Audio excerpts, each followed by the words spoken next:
माल डाकू उंगली माल जब भगवान बुद्ध की शरण में आया तो वह संत बन गया और उसने डकैती करना, लोगों की हत्या करना बंद कर दिया उसी दिन से। तो आपके बीच एक साध्वी, एक संत पधारी हुई है और उन्होंने संदेश दिया, ज्ञान का संदेश दिया।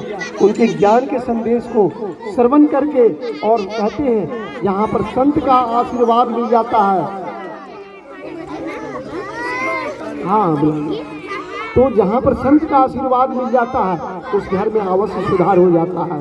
तो इन्होंने वचन दिया कि मैं आज से शराब नहीं पीऊँगा। चलिए, अगर ये संस्कार आपके अंदर आ जाता है तो दीदी का जिंदगी सफल हो जाता है, उनकी वाणी, उनकी अमृतमयी वाणी सफल हो जाती है।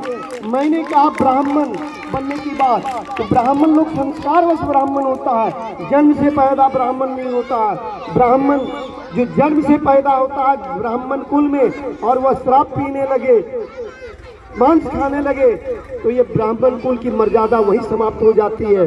इसलिए जो संस्कारवश ब्राह्मण होता है वह सबसे बड़ा, जो ब्रह्म को प्राप्त कर लेता है वही ब्राह्मण कहलाता है।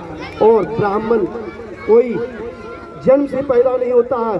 बच्चे जब पैदा होते हैं तो वह अबोध होता है, वह ब्रह्म का स्वरूप होता है और वह भगवान का स्वरूप होता है। बच्चे उस समय उसे न कोई जाति और संप्रदाय का ज्ञान होता है, बल्कि वह एक अबोध भगवान का बालक होता है और उसमें भगवान की प्रवृत्ति और बुद्धि होती है। तो